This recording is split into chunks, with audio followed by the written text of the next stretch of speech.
I got broads in Atlanta, she took the lean in the family. Credit cards in the scammers, hitting the licks in the van. Legacies, family. Hello? Order whenever you're ready. Yes, can I get a large lo mein and an order of spring roll? Anything else? That'll be all. You want sweet and sour sauce with that? Huh? Do you want sweet and sour sauce with that? I'll take soy sauce. Alright, thank you. All right, thank you. Legacy, family. Crazy, look like a plan. Going out like a Montana. Only kids is on it.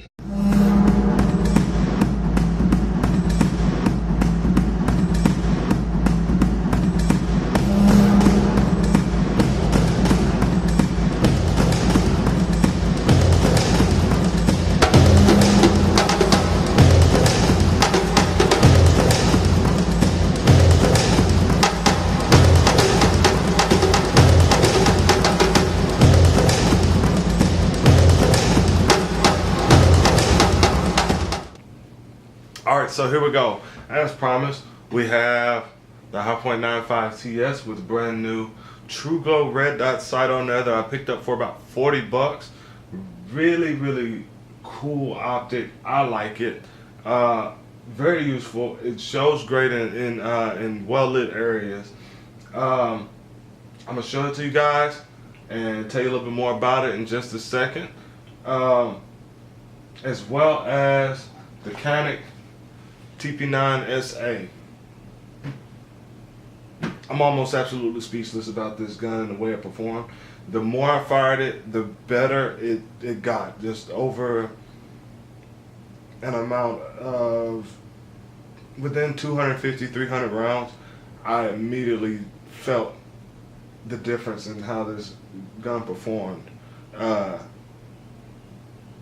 As I shot it, the more rounds I put down range, the better it performed. But let's talk about it a little bit. One thing I really like about this, about the CANIK, of course, is that it's a 4.2-inch barrel, as well as the magazine capacity, 18+1. That's dope. It's a double stack. It's a double stack magazine, which I really love because the HIPOINT carbine comes with a single stack 10 round, but I also purchased 3 Red Ball 20 round extended magazines for this, and those magazines work awesomely, and they don't void the warranty on that firearm.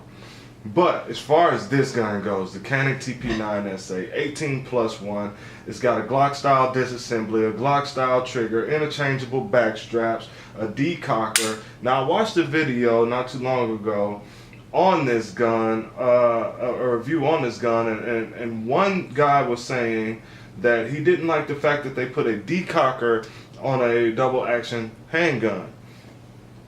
Well, I kind of like it because it's only about a 1/4 inch, 1/2 inch adjustment to recock that hammer, which is most likely about as much as you can pull it in an inclement situation where you need to chamber around. It's got a nice strong spring on it, so that pull isn't just gonna happen so easy, which you'll see in the video where I did some shooting. That I'll show you my mistakes as well as the good runs, but I practice different drills when I'm at the range, and I was running some different 3 round drills with the CANIK, and on my initial draw from the holster, I didn't get a far back enough pull. Whereas if I had already had a round chamber, that pull that I got the first time would have cocked the hammer back, and I would have been able to continue to move. But what I didn't want to do, what I wanted to practice was actually getting a full cock on that handgun, no homo, getting a full pull on that on this firearm as quickly as possible out of the holster and sending rounds down range. But the decocker, let me see, let me zoom, let me focus that. The decocker This is the little red indicator right here, lets you know that the hammer is ready for action. And the decocker, this black area here, it's about 2 pounds of pressure. If you push down on it, that drops the hammer without firing a round. Now this weapon is clear, there are no rounds in it. So I will show you with a round in it that decocker works wonderfully. Now, like I was talking about, if you do have a round in the chamber and you have the hammer decocked, what you can do is just about a half pull, you know, you hear that click? Look, you can't even see down the chamber. You hear that click? The hammer is ready for action again. When you squeeze, you're already sending rounds down range. So it's not a long pull on it to get that hammer back in action. Let's go ahead and focus back in. Okay? I really like the decocker feature on this handgun. I really like that feature on this handgun. A lot of people say it's unsafe as far as an inclement situation may go, but I mean, not too many Americans find themselves in a position where they can rightfully defend themselves with a firearm. A lot of irresponsible Americans like to use their firearm for any inclement situation instead of using conflict resolution. I always promote conflict resolution over the use of any weapons, whether it be a knife, brass knuckles, a gun, a sword, a machete, a dagger, whatever you got on you. I'd rather you use conflict resolution before you pull a weapon, especially when dealing with someone in your neighborhood. You don't want to be the cause of someone else's pain. Now, let's talk about what came with the CANIK. What came with this firearm, it came with 2 magazines that are both 18 round mag capacity. Like I said, +1. Whenever I say +1, for those who aren't familiar with gun lingo, when I say +1, I'm talking about an additional round in the chamber there. Okay? So, both of the magazines are 18 round mag capacity. 18 rounds there. In each one, 2 double stack magazines. It came with those. It also came with a nice polymer paddle hip holster that has CANIK engraved on the front right there. Real nice. This trigger release, the weapon release mechanism right there at the trigger guard, works remarkably. Haven't had any issues with it. The only thing I didn't like about the holster with the paddle on the back here is that it doesn't really latch on very well to your belt area, to your, you know, inside your seam of your pants and your belt. It doesn't really get a good, nice, tight grip. So if you miss pull and you miss this weapon release button here, you will pull the whole paddle out of your pants if you don't wear your pants belt, like you're trying to cut circulation off to your upper half. But what's good for what it is. I mean, I like it, but I don't like the instability or the lack of hold when it is holstered on your waist. Had a couple of issues with it when firing from this holster, but pretty good deal. Now I'm going to tell you how much the CANIK costs, and a lot of you probably already know because you've been researching this gun and really thinking about getting it, and that's what I did. So I was in the same boat as you until I went out and bought it. And I love it. But comes with the holster with the paddle for the hip paddle to holster and carry, as well as an additional back strap for the firearm. The back strap, for those of y'all who don't know, is this little piece here. This one is the one I have in my hand is thinner and doesn't have as much of a hump here as the one on the firearm right now. I put the one with more of the hump there because it feels better to my grip to have that extra there. You know what I mean? Now when I shot it, I did shoot it with this back strap, and I noticed that the grip felt really thin in my hand, and I have semi-wide hands. I don't really have big hands, but they're kind of wide. But anyhow, so I changed out the back strap for the next range visit, and we're gonna see how I shoot with it on that trip. So it has the additional back strap for you to change out for your hand size and grip and other firearm, as well as a freaking speed loader? Who puts a speed loader in the kit for the gun? The gun, the CANIK TP9SA, comes with a speed loader. That's unheard of, and especially for the price that you're paying for. And that's not just a high quality, won't crush under a truck tire, titanium alloy speed loader, but it is functional. It works wonderfully when loading the firearm. Me personally, I don't prefer to use speed loaders. I'm pretty fast at reloading by hand myself, but the fact that it's there, and I know that it can make my reload a little bit faster, I like having it, and I appreciate them putting that in the box. So thank you, CANIK, for including a speed loader in your firearms. Thank you. Now, what else did it come with? It also came with a little cleaning brush and a cloth puller rod to clean the weapon with. And let me see. It comes with an owner's manual, but because I bought my CANIK used, the owner's manual wasn't in there. But I'm pretty well versed on it. I did some research on it before I purchased it, like I'm sure pretty many of you do. I'm pretty sure many of you do. But okay, so the CANIK TP9, it's a 4.2-inch barrel. It's a Turkish-made gun distributed by Century Arms here in the U.S. The correct pronunciation is actually the CANIK or the CANIK or something like that. I don't know, I don't care. But the features on it, it's got a nice slide lock, really easily accessible. For people with smaller hands, you still may be able to just get your thumb up there and have enough strength to push it up when you've got it cocked back. Not much effort there. Not much effort there at all. Even to release it and send the next round into the chamber, get ready to send more rounds down range. It's pretty accessible, not too far. So is the magazine release. Pretty well placed, should I say, for people with maybe shorter thumbs or smaller hands. You may still be able to reach and hit that magazine release and drop that mag without having to do any double hand adjustments.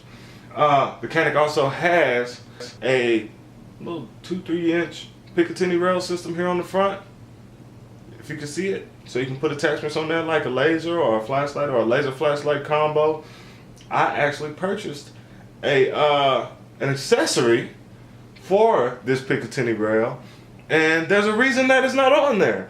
Now, does it function? Yes. Is it wonderful quality? Yes. But I tend to be overzealous when tightening things up, and I broke the screw to it. So the screw is no longer on the front of it. Well, the attachment is no longer on the Picatinny rail on the lower on this firearm because I'm entirely too strong. Got gorilla grip for some reason. But anyhow, it also has the Picatinny rail here on the front. And like I talked a little bit about before, it has a Glock style disassembly system on it, which makes it really quick and easy to field strip this weapon, get whatever gunk or jam round or powder residue out of it, quick bust down on it so that you can clean it and get it back into action. It also has that Glock style trigger. I don't know why people assume the Glock style is better quality, but I like the trigger. It has a very short pull. It is cocked right now, so I'm going to show you the pull. It has a really short pull and reset. Now, if I fired around, you will hear the reset click. There's the drop the hammer. You hear it? I'm going to do it again so you can hear it. I'm going to drop the hammer. Here's the reset. And that's not even halfway of the initial pull to keep that weapon in fire. All right, in action. All right, so I'm gonna drop it one more time. Reset.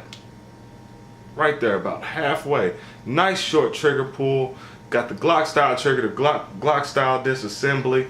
The weapon is just wonderful, and for those of us who can shoot, very, very accurate.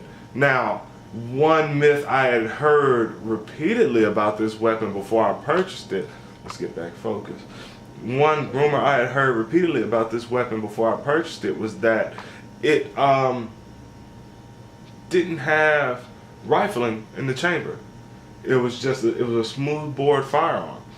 Not true. I'm gonna go ahead and disassemble it real quick and show you guys how easily it disassembles, as well as showing you that the bore is indeed grooved. So, like I said, Glock disassembly. There's a little button right here on either side of the weapon. All you have to do is put your fingers on it. You can even do it like in the middle of like you're about to fire the weapon. You know, we get both of our thumb and our index finger pointing down range, finger off the trigger, not pointing the gun at anything we intend to shoot, as well as keeping our finger off of the trigger until we intend to fire. Now, what we're gonna do, we're gonna take that firing finger and place it on that button, and we're gonna take that thumb on the other hand that helps us keep the gun pointed straight and stable, and we're gonna put it on the other button, and all we're gonna do is we're gonna apply a little pressure downwards. Did you see that? It released it. Now, the hammer does have to be dropped for you to release the slide. If you don't have the hammer dropped to release the slide, that slide will not come off. Okay? Well, let's go ahead and lock it back in. Hammer is engaged. I'm gonna hit the buttons. It will release, but it will not come off because that hammer is still engaged. It's still ready for action. So now we lock it back in. We go ahead and use the decocker button to drop that hammer, and then we're gonna use those Glock style disassembly buttons again, and boom, that comes right off. Smooth sailing. Now it has a really nice trigger system inside of there, as well as a spring system for the hammer. It's really clean. It's really nice. I like the way they put that together. Not a huge variant from other firearms, but that it just looks more well put together. You can see that gap from where you see the trigger actually make movement take place. You see light shine through there. Now, like any other pistol or handgun, you want to get that spring out of there. Now mine is good and well oiled and clean because I believe in taking care of my weapons. Okay, now let's get this. Forgive me, that's an alarm. Let's go ahead and get this the barrel out. So the barrel's gonna slide forward, but what I want to do is I want to get it to slide forward just a little bit so I can pop it out, and it comes right on out. Well oiled, well greased. Now we're gonna try and focus in a little bit and see if I can show you guys that this barrel is actually has rifling in it, has spin in it, which was a complete myth that I was being told this weapon does not have rifling.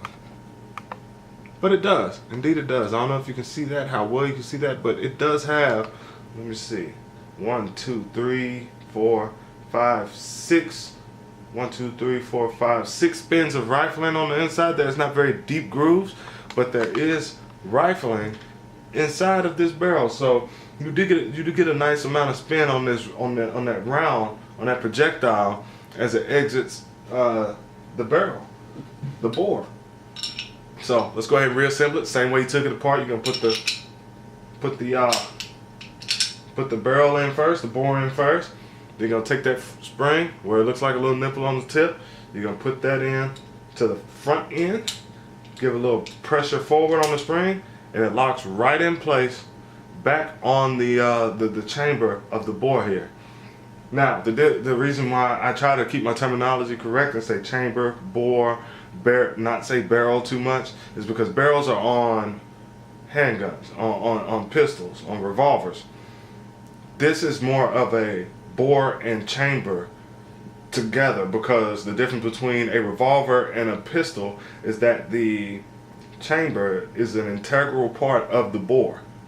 Alright, remember that. The chamber is an integral part of the bore on a pistol, not a revolver. A revolver, the chamber is the revolving portion of the firearm, and the bore is the bore. They're two separate parts. With a pistol, they are integral and act singularly. Now this firearm is a single action firearm. I'm sorry, not single action, but a double action firearm. Quick, easy assembly. It is a double action firearm, which means when you pull that trigger, the trigger controls all the action. You don't have a hammer you have to cock or decock. You don't have to decock this firearm. It does not have an additional safety feature beside the decocker.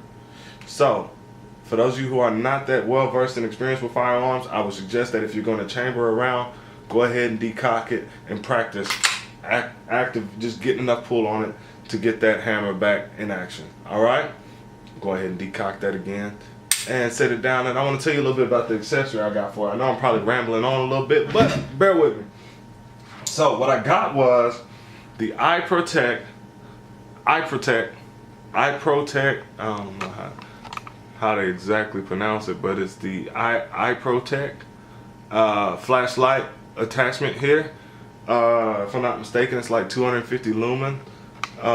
Pretty bright, actually. I'm gonna go ahead and shine it at you guys. And what I like about this is that it's got a very short Picatinny setup here with a single bar on the inside. Takes a single battery.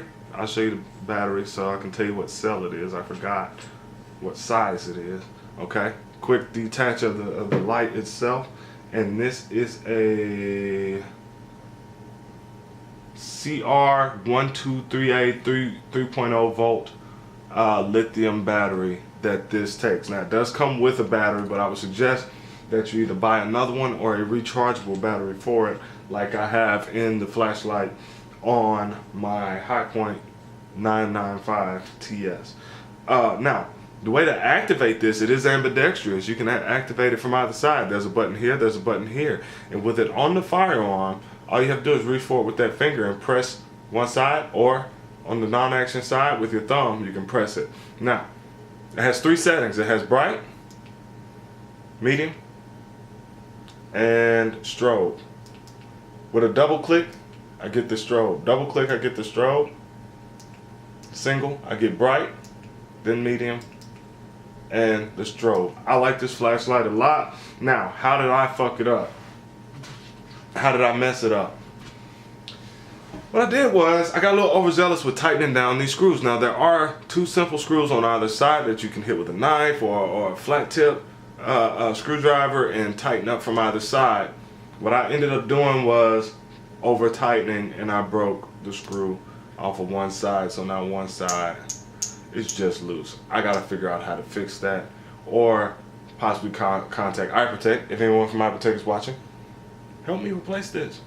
I don't want to have to spend 40 more bucks. Now I purchased this for only 40 bucks. That was a win. All right, moving on. At Dick's Sporting Goods. Okay, so anyhow, moving on. I'm gonna need to check from somebody all these names I'm dropping. To the 995 TS. We're not gonna spend a whole lot of time on it, but like you said, 10 round mag capacity. I put quite a few attachments of my own on here. I put a custom little paint job on there myself, which I'm proud of, but not proud of, but I like it. It's got black and tan and brown on there. Got a nice little RBG flag on top, as well as a 45-degree cant foregrip, bipods, GoPro mount, flashlight, and a new muzzle brake. Now, the reason why I say I have a bad habit of over tightening things and breaking them is because I did that with the muzzle brake. And what did I do? I JB welded the out of that. I jerry rigged it. I freaking Rambo'd it in the middle of the jungle with nothing but a couple of tubes of JB weld in my pocket. And I gotta fix this muzzle brake. That's what I did. Anyhow, I removed that AK-47 style front sight aperture off of there because it just kind of is misleading when you're trying to sight in a brand new red dot. Now what I got from my new red dot optical is a True Glow red dot here. I spent about 40 bucks. 40 bucks is like my favorite price to spend. 40 bucks to me says, hey, cheap but reliable. I don't know about you, but if I loan somebody $40, I definitely want it back. If I loan you $20, I might forget about it. But 40, I'm gonna remember that 40. I want my $40 back. But anyhow, so it comes with 2 little nice caps on it, right? As well as it's got a left and right adjustment and up and down. Now this one was already pretty much center left and right when I started zeroing it in. It was the up and down I had to get down. So once I got the up and down good, in there, beautiful. Wasn't missing a thing anymore. Center mass every time. And it has 11 settings. It has 11 settings on dim, bright, bright, bright, bright, bright, bright, and brighter. But I really like the True Glow. So if you want to see what True Glow emblem looks like, there it is. It looks like this. All right. I like this True Glow. Now this weapon needs to be on safe. Let me go ahead and show you guys that it's clear. Oh, can't show you on safe that it's clear. It's clear. All right. I will never handle a weapon that has any rounds chambered on this channel unless I am at the range and I have that weapon pointed downrange. Okay, there we go. Back clear. We were a little blurry there for a second. But True Glow, love this sight. 40 bucks, hella cost efficient. I'm gonna tell you this about cost efficient accessories and guns. It's not the gun. It's not the accessory. It's the shooter. It's you. If you're not accurate with a $3,000 handgun or a $15,000 rifle setup, even if you got that damn target finder type thing that I keep seeing at all the gun shows for $15,000, $20,000, that system, even if you have one of those, it doesn't make you a great shooter. Practice, practice, practice makes you a great shooter. Good technique, good skill set. That's what makes you a good shooter. It's not the accessories. It's not the firearm. It doesn't matter how much you spend on it as long as you know what you're doing with it. All right? So, very cost efficient accessories here. For all the accessories outside of the True Glow, anything but the True Glow, altogether I spent about 100 bucks on all of it, including the ugly red dot that I had on there before. But this True Glow was another 40, so I spent about $140 on top of the $300 I paid for this weapon, and I am absolutely happy with it. Let me show you guys what that red dot looks like on the 11 setting versus the 1. Let's see if I can get you all focused in. Oh, you can see it there. You see it? Now that's on 11. Good. It's very well lit in here right now, and we're pointing at a window, as you can see. Now what I'm going to do is I'm going to turn that off, and now I'm going to turn it down to 1. Look at that. You can't even see the reticle. You can't even see the reticle. Now as I start to turn it up, 2, 3, 4. At 4 you can start to see it. Right? Let's see. Yeah, at 4 you start to see it. There it is. 5. At 5 you can see it. 6, 7, 8, 9, 10, and 11. At its brightest. You can see that thing clear as day in a well-lit situation. Alright, go ahead and turn it off. Save my battery, which I have plenty to spare, but go ahead and turn it off. Okay, so the True Glow, awesome. The HIPOINT, awesome. Every accessory I've got on here has held up and stood true for the price that I spent on everything. And the CANIK, if I forgot to mention, was 350 bucks. What a win. And it came with all of those things. The 2 magazines, the speed loader, the holster with the paddle, with the hip paddle, the cleaning brush, the cleaning rod, and an additional back strap, a safety lock, and a rod tool to push through those the pin that holds the back straps in. And these sights, the rear sights are adjustable, the front sights are removable, but I wouldn't suggest removing them unless you know exactly what you're doing, because you're gonna have to kind of tap it out of there, as well as these rear sights once you loosen up a little bit with that tool. Wonderful handgun. Wonderful handgun. Anybody who wants to go out and purchase this, I suggest you do. I strongly suggest you do. The CANIK TP9SA, wonderful handgun. The iProtect flashlight from Dick's Sporting Goods, 40 bucks. Wonderful accessory. The HIPOINT 995 TS with the red ball 20 round magazines. I suggest you, if you have one of these, invest in some of those magazines. They work wonderfully for this firearm. Wonderful gun. True Glow, red dot optic from Dick's Sporting Goods. 40 bucks, bang for your buck, all day long. Great optic, great firearm, great accessories, great magazines, just all around good. Now, I also promised you guys I'll show you some shooting. So I'll show you some of the drills I did next. There's not going to be any sound, so I'm going to go ahead and kind of explain them now. I'm I'm gonna go ahead and explain some of the shooting now. Okay, here I'm working on doing my draw, making sure I have my motion and my body positioning correct. Alright, preparing myself now. What you want to remember when drawing from a holster is that it is dangerous when you are practicing, because accidents happen. You slipping, your finger might hit the trigger, anything. You know, you wanna make sure you run dry runs as many times as possible, which is another reason I ran this drill without a round chambered and with the hammer not engaged, because I wanted to make sure I was being as safe as possible for the type of shooting I was going to be doing now. If you see here on that pool, I had a little trouble getting it cocked all the way back. Alright. Had a little trouble getting it cocked all the way back, but here we go. Boom. Get it? Boom. Search and assess. Search and assess. Okay. Alright, so that was a drill I like to run. I basically load the first magazine with 3 rounds and the next magazine with 9. Now, the reason why I load them specifically by any specific number is to help me learn to or continually count rounds as I pop them off. So every 3 rounds is what I'm counting now, knowing that this gun is an 18 round mag cap, which means I can pretty much count off 1, 2, 3, 6 times. I can count off 1, 2, 3, 6 times, and know that I have 1 round left, and to go ahead and drop that mag, because that round is actually in the chamber, and now I can load an additional 18 and continue to go. And the only reason I say an additional 18 is because this weapon is an 18 round mag cap plus 1 in the chamber.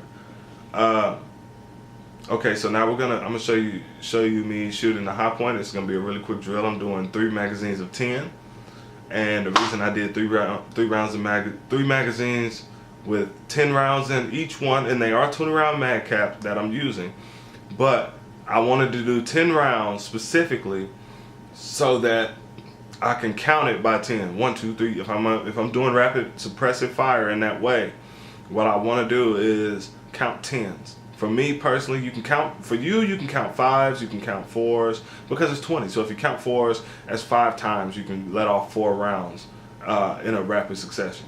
So it'd be 1, 2, 3, 4, 1, 2, 3, 4, 1, 2, 3, 4, 1, 2, 3, 4, 1, 2, 3, change.